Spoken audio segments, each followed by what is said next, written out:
Guys આજે આપણે બનાવીશું પિઝા। એના માટે થોડું પાણી લઈશું, એની અંદર થોડો આપણે મેદો ઉમેરીશું, એની અંદર ઈસ્ટ નાખીશું આપણે આ રીતે અડધી ચમચી, અને એની અંદર આપણે નાખીશું 1 ચમચી ખાંડ। હવે એને આપણે બરાબર મિક્સ કરી લઈશું આ રીતે આપણે પલાળી દઈશું। હવે એ ફૂલી જાય ત્યાં સુધી આપણે એને ઢાંકીને મૂકી દઈશું। બરાબર ફૂલી ગયું છે, એની અંદર આપણે 2 વાટકી મેદો ઉમેરી દઈશું, 1 વાટકી અને બીજી વાટકી ઉમેરી દઈશું। એની અંદર અડધી ચમચી આપણે મીઠું નાખી દેવાનું છે અને મિક્સ કરીશું બરાબર, અને એનો લોટ બાંધી લઈશું એકદમ નરમ। એનો નરમ આપણે લોટ બાંધી દઈશું આ રીતે।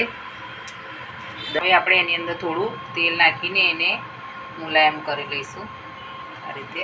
આપણે ગોળ રાઉન્ડ વાળીને આ રીતે કરીને આપણે ઢાંકીને બરાબર ફીટ ઢાંકીને મૂકી દઈશું। 2 કલાક માટે આપણે ફીટ ઢાંકીને મૂકી દઈશું। અને ખોલીને જોઈ લઈશું, આપણો ડો તૈયાર થઈ ગયું છે, તમે જોઈ શકો છો। હવે એને આપણે એક પંચ મારીને જોઈ લઈશું।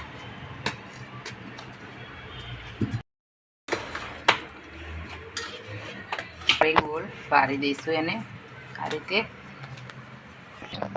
ડીશ લીધી છે, એની અંદર આપણે કોરો મેદાનો લોટ નાખી દઈશું, અને એની અંદર આપણે આ મૂકી દઈશું ને આ રીતે પાથરી દઈશું।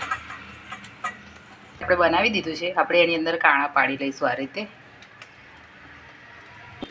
આવી રીતે બધી જગ્યાએ આપણે કાણા પાડી લેવાશું।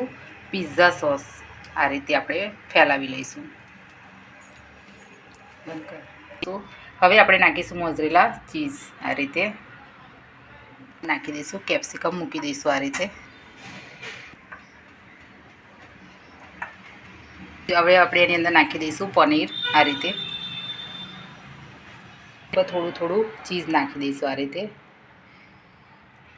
મોઝરેલા ચીઝ। હવે આપણે આ રીતે અંદર મીઠું નાખી દીધું છે, એની અંદર આપણે આ રીતે મૂકી અને એની અંદર આપણે આ મૂકી દઈશું।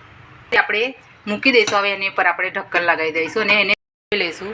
આપણો પિઝા તૈયાર થઈ ગયો છે, તમે જોઈ શકો છો।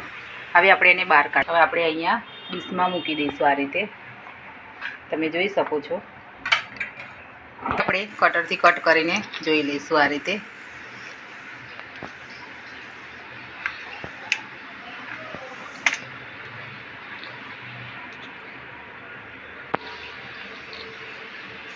હવે તમે જોઈ શકો છો આપણો પિઝા તૈયાર છે આ રીતે।